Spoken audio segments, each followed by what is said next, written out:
नमस्कार, आप देख रहे हैं विपक्ष ऑलवेज विद दम। मैं हूं परवीन शेख। विपक्षी गठबंधन में इस वक्त मातम पसरा हुआ है। एग्जिट पोल के रुझान अगर नतीजों में तब्दील हुए तो महागठबंधन को बड़ा झटका लगने वाला है। 14 नवंबर को नतीजे आने वाले हैं, लेकिन बिहार चुनाव के नतीजों से पहले ही राहुल गांधी अंडरग्राउंड हो गए।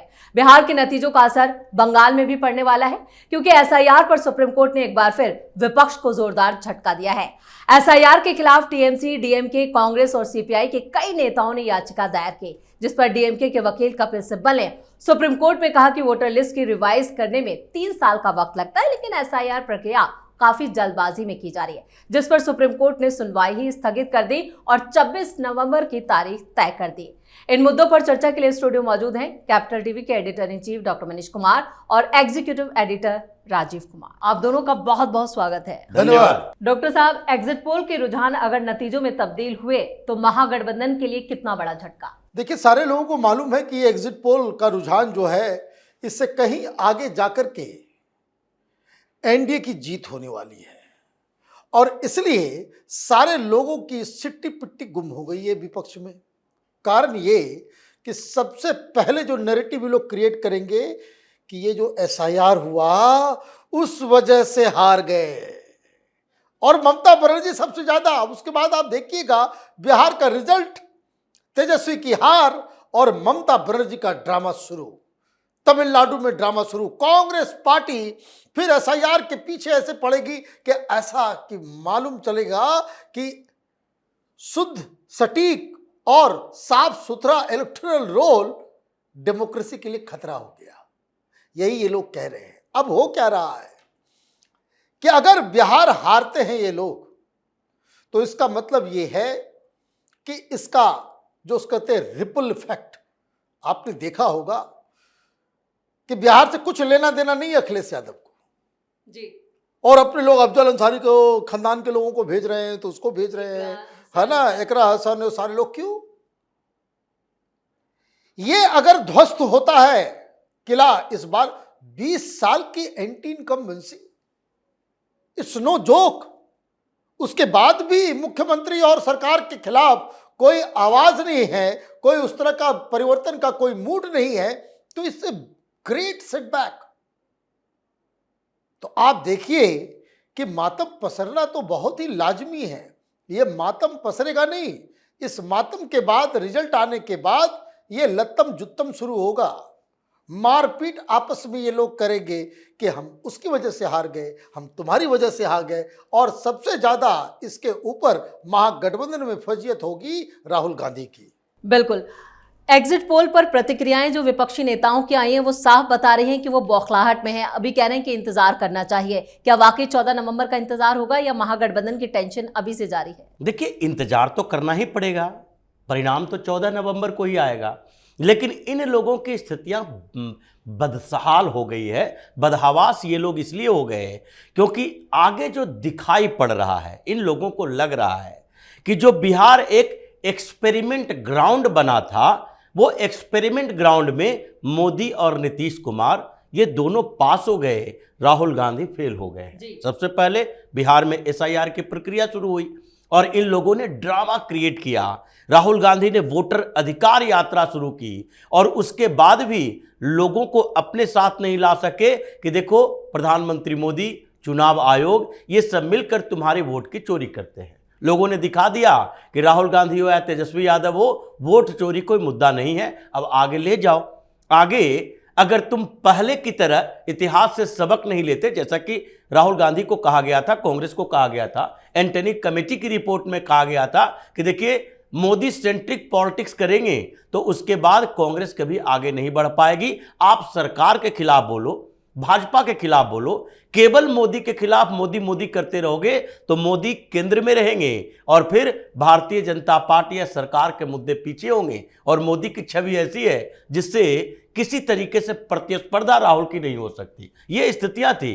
अब आगे ये लोग एसआईआर का मुद्दा उठाएं। ममता बनर्जी की परेशानी है कि एसआईआर का मुद्दा उठा के बिहार में कुछ नहीं कर पाए, तो आगे क्या करेंगे।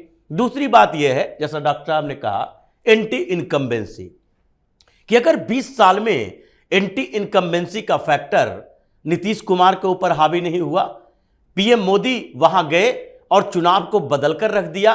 तो जब मोदी और नीतीश कुमार मिलकर बिहार में इतना बड़ा रुख बदल सकते हैं तो आगे मोदी के इलेक्शन में क्या होगा? फिर कांग्रेस के लिए वही ढाक के 3 पात।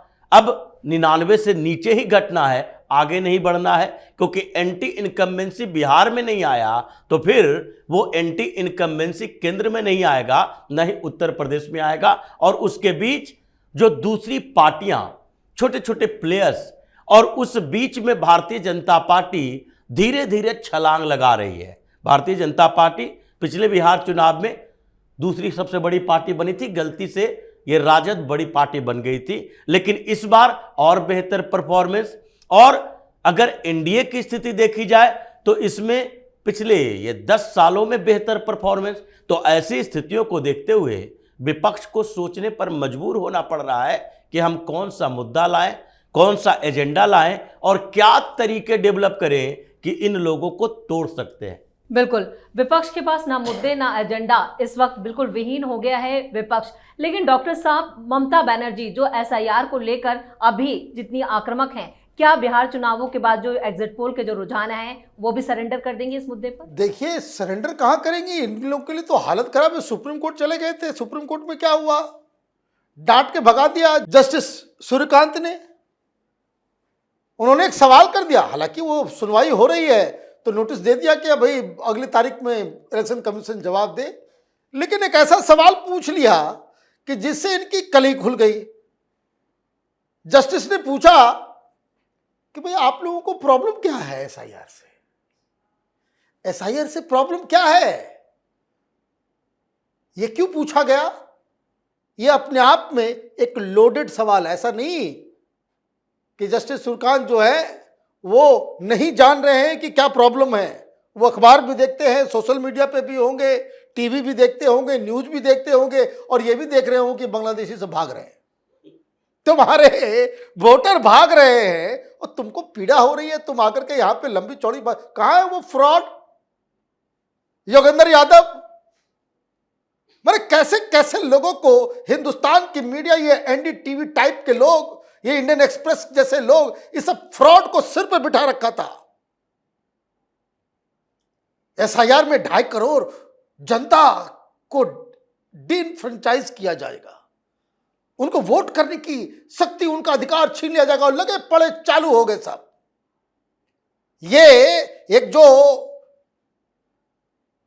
मैं क्या बोलूं, इन लोगों को कोई संज्ञा मैं नहीं दे सकता, लेकिन ये रवीश कुमार टाइप के सब पत्रकार, सब अधिकार छीन लिया जाएगा। अरे बाबा, 1.5 करोड़ ज्यादा वोट हुआ है इस बार। तुम कहां बात कर रहे थे कि 2.5 करोड़ वोट कट जाएंगे, या 1.5 करोड़ लोग ज्यादा वोट करके आए पिछले बार से? तो ये आपको बुद्धि भ्रष्ट हो गई है। ये सब प्रोपेगेंडा करके, ये सारी चीजें करके इन बेवकूफों को सिर पे बिठा करके रखा है हिंदुस्तान का एक कांग्रेसी इकोसिस्टम, जो बार बार झूठ बोल के, चिकनी चुपड़ी बातें करके, है ना, मुस्कुरा करके, मलाई मार करके, है ना, उल्टे पुल्टी बातें करके ये लोगों को भ्रमित करने का धंधा, और ये सब फ्रॉड है। इन लोगों की वजह से जो है हिंदुस्तान के अंदर में आधी समस्याएं हैं। कोई अकाउंटेबिलिटी है? ये जो तमाम एडिटर जिन लोगों ने स्पेस दिया इस योगेंद्र यादव जैसे फ्रॉड को, कि अगर तुम कह रहे हो कि 2.5 करोड़ लोग जो है वो, उनका वोट का अधिकार छिन जाएगा, और उल्टा हो रहा है, परिणाम आंख के सामने ना, वोटिंग परसेंटेज कहां से कहां बढ़ गया, तो वो एडिटर माफी मांगेगा। गोदी मीडिया करेंगे ये लोग, और पता नहीं कौन सी मीडिया ये लोग, समझ में नहीं आता है कि मूर्ख मीडिया है कि इस तरह के लोगों को आप स्पेस देते हो, जो बार बार, 1 बार 2 बार हो जाए तो हो जाए। ये बफून लोग मुसलमानों को भड़काने का धंधा, कोई पूछा किसी से? ये तमाम लोग ये जाकर के शाहीन बाग में मुसलमानों को भड़का रहे, तुम्हारी नसबंदी हो जाएगी तो तुम्हारे को जो है वो कौन सा कैंप में डाल दिया जाएगा, तुमसे जब तुम्हारा नागरिकता छीन ली जाएगी। किसका गया, किसका क्या हुआ? लेकिन सिर पे बिठा करके जो है इन लोगों का महिमा मंडन करते रहो, और देश को जो है पीछे लेकर के जाने का, पूरी दुनिया में देश को बदनाम करने का लोगों को डराने का यही धंधा ये चल रहा है। तो ये जो विपक्ष जो है, ये बिहार की जनता ने जूते मारे हैं चेहरे पे इन लोगों के। बिल्कुल, बिहार से तो झटका लगा है, लेकिन सुप्रीम कोर्ट में जिस तरह से आज सुप्रीम कोर्ट का रुख रहा एसआईआर को लेकर, तो उससे साफ है कि चुनाव आयोग का तो कॉन्फिडेंस बढ़ा है। ऐसे में जो एसआईआर की प्रक्रिया जिन राज्यों में होने वाली है, वहां चुनाव आयोग और ज्यादा सख्त होगा। देखिए, चुनाव आयोग तो सख्त ही है, लेकिन अब सवाल इन लोगों से उठने लगा है। सवाल इन पर भी उठने लगा है कि कपिल सिब्बल क्या अपनी उम्र के हिसाब से, ये जो कहते हैं एक सामान्य शब्दों में सेठिया गए हैं, वही सेठिया चुके हैं, क्योंकि इनके पास अब लॉजिक नहीं रहे, इनकी जानकारी कमजोर हो गई है, तार्किक क्षमता कम हो गई है। इसलिए जज के सामने बोलते हैं, जैसे जस्टिस सूर्यकांत और जस्टिस बागची का बेंच, और ये जो सवाल उठा रहे थे, जवाब उनको चुनाव आयोग की तरफ से आए वकील को देना था, जज से ही सब जवाब मिल जाता था। आप कह रहे हो कि नहीं, प्रशांत भूषण जो सवाल किए कि नहीं, ये हम चाहते हैं कि रीडेबल डाटा ऑनलाइन अवेलेबल करवा दिया जाए पूरे वोटर लिस्ट का। अब बार बार कहा जा रहा था कि नहीं, हम ये नहीं कर सकते, क्योंकि ये डाटा प्रोटेक्शन के खिलाफ है, प्राइवेसी के खिलाफ है। लेकिन फिर भी ये अडिग थे कि नहीं, हमें तो चाहिए। इसमें समस्या क्या हो सकती है? जस्टिस बागची ने यही सवाल किया कि आप अपने घर को ताला लगा के रखते हो, और ताला ऐसा लगाओ जो किसी चाबी से खुल जाए, तो फिर ताला लगाने की जरूरत क्या है? चुनाव आयोग उसको प्रोटेक्ट करता है कि उसका मिसयूज ना हो। अगर आपके पास इपिक नंबर है, आप डालो और उसको चेक कर लो।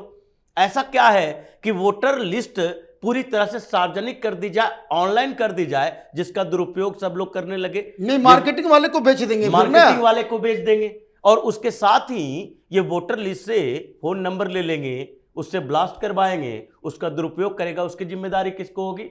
फिर चुप हुआ।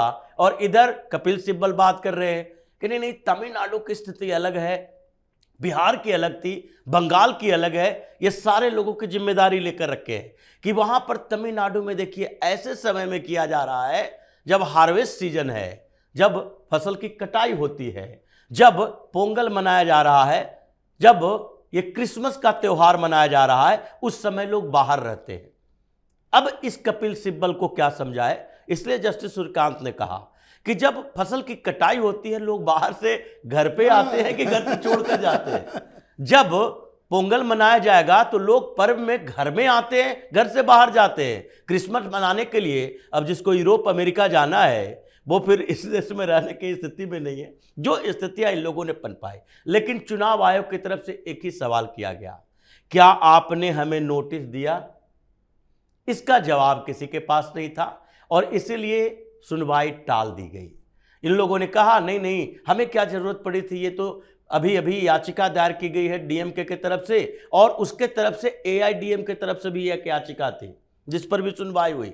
लेकिन ये बार बार कहा गया, एआईएडीएमके ने कहा कि हम एसआईआर के खिलाफ नहीं है, बल्कि हम उसके सपोर्ट में लॉजिक देने आए हैं, क्योंकि डीएमके वाले यहां पर आकर सुप्रीम कोर्ट को भरमाने की कोशिश कर रहे हैं कि तमिलनाडु में कम्युनिकेशन की प्रॉब्लम है, वहां ट्रांसपोर्ट की प्रॉब्लम है, सुदूर देहात क्षेत्र में लोग जा नहीं पाते, पढ़े लिखे कम है। ये जो स्थिति भ्रमित करने की कोशिश की गई है, हम वहां पर सरकार में रहे हैं, हमें जानकारी है, अपोजिशन पार्टी है, हमारी बात भी सुनी जाए। मतलब ये ममता बनर्जी, ये पश्चिम बंगाल और तमिलनाडु की कांग्रेस पार्टी की इकाई, और ये इनके सारे चेले चपाटे, ये वकीलों का गैंग सुप्रीम कोर्ट में पहले दिन बिहार में एसआईआर पर सुनवाई हुई थी, लेकिन ये मल्टी पिटीशन, 6 से ज्यादा पिटीशन में पहली सुनवाई के दौरान ही इतने बेइज्जत होकर आए हैं कि अगले 26 नवंबर की सुनवाई में इन लोगों को बोलने का आधार नहीं होगा।